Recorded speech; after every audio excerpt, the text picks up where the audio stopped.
Hello everyone, আসসালামু আলাইকুম। Welcome জানাচ্ছি আমার নতুন একটি ভিডিও দেখার জন্য। আর আজকে আমি সবার সাথে শেয়ার করব ছোট বড় সবার খুব পছন্দের চিকেন বান রেসিপি। তো চলুন দেখে নেই কিভাবে ঘরে থাকা অল্প উপকরণ দিয়েই রেসিপিটি তৈরি করে নিয়েছি। তো তার জন্য প্রথমে এখানে 1 কাপ পরিমাণ পানি নিয়ে নিয়েছি, দিয়ে দিচ্ছি 1 চামচ গুঁড়া দুধ, আর তার মধ্যে দিয়ে দিচ্ছি 1 চামচ পরিমাণ চিনি। আর যে মেইন যে জিনিসটা দিতে হবে সেটা হচ্ছে ইস্ট, আর ইস্টটা অবশ্যই একটু ভালো মানের ইস্টটা নিতে হবে।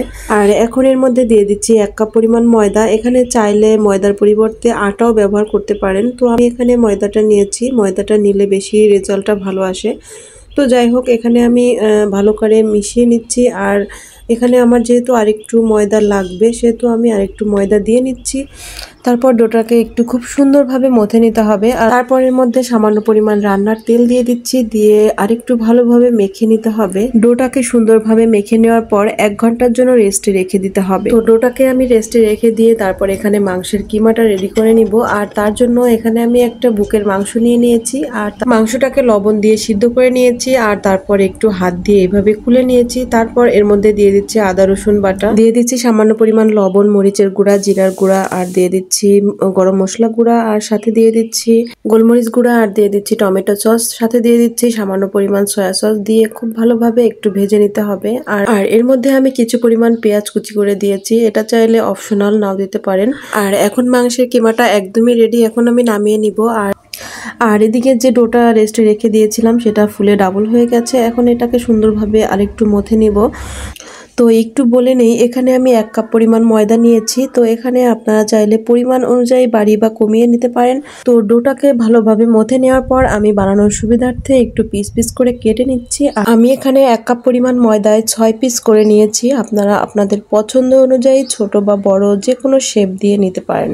তো আমি এখানে বন তৈরি করার জন্য গোল গোল শেপ দিয়ে নিয়েছি। আর এখন আমি চিকেন বনগুলা এভাবে তৈরি করে নিব। আমি যেভাবে এই কাজটি হাত দিয়ে করছি, এটা বেলনির সাহায্যে বেলনি দিয়েও করতে পারেন। তো আমি আমার সুবিধা মতো আমি হাত দিয়ে করে নিচ্ছি। আপনারা আপনাদের সুবিধা অনুযায়ী যে কোনোভাবেই বনটি তৈরি করে নিতে পারেন। তো এভাবে আমি একটু একটু করে চিকেন বনগুলা তৈরি করে নিচ্ছি। আর একটু খেয়াল রাখতে হবে যেন চিকেন কিমাগুলা বেরিয়ে না আসে, খুব ভালোভাবে ভিতরে দিয়ে তারপর সিল করে দিতে হবে। তো এভাবে করে আমি প্রতিটি চিকেন বন তৈরি করে নিয়েছি। এখন আমি ভেজে নিব। তার জন্য একটা প্যানের মধ্যে তেল গরম করে তার মধ্যে চিকেন বনগুলা দিয়ে দিচ্ছি। আর এখানে চুলার জালটা মিডিয়াম টু লো হিটে রেখেই ভাজতে হবে।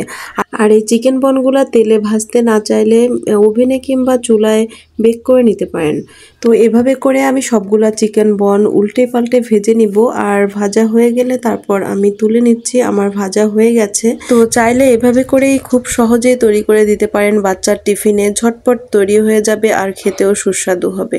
আর এটা ছোট বড় সবাই খুবই পছন্দ করে, বাচ্চাদের টিফিনেই হোক কিংবা বিকেলের নাস্তায়। দারুণ মজার এই রেসিপিটি সহজেই বানিয়ে নিতে পারেন। আমার আজকের রেসিপিটি কেমন লাগলো কমেন্টে জানাতে পারেন। আর ভালো লেগে থাকলে টাইম লাইনে শেয়ার করে রেখে দিতে পারেন। আর মজার মজার নতুন নতুন রেসিপি পেতে পেজটি ফলো দিয়ে আমার পাশেই থাকবেন। আজ এই পর্যন্ত, আবারও চলে আসবো অন্য কোনো দিন অন্য কোনো ভিডিও নিয়ে।